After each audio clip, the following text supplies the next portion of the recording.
Damion Noonan's motorbike death in 2003 marked the beginning of the end for his family's empire. Fly posters were plastered around the city centre giving details of the arrangements. Hundreds of people lined the streets of Manchester as an 18-piece bagpipe band led the horse-drawn funeral procession. To an outsider looking in, it might have seemed odd that nightclub bouncer Damion Noonan was being laid to rest with all the pomp and ceremony of a mafia don. But those in the know knew who the man really was. Alongside his brothers Damion rose from a relatively poor, Irish, working-class upbringing in Whalley Range to become one of Manchester's most infamous crime bosses. The gangster of gangsters, as his friend former bare-knuckle boxer and TV personality, Paddy Doherty would later describe him. But an empire the brothers had spent years ruthlessly and violently building would come crashing down in the space of just 18 months. First, Damion was killed in a motorbike accident, followed by the murder of Desi, stabbed to death by a crack dealer in Chorlton.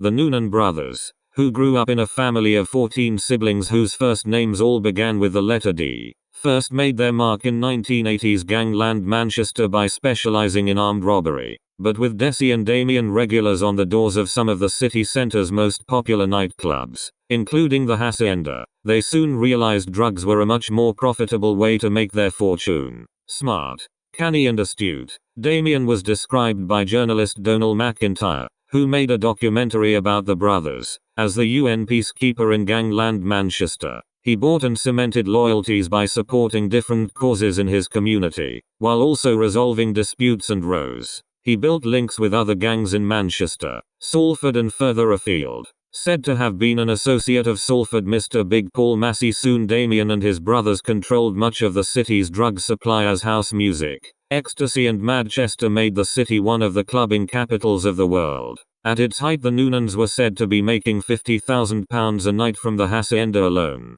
But other gangs wanted a slice of the lucrative pie and were prepared to do whatever it took to get what they wanted.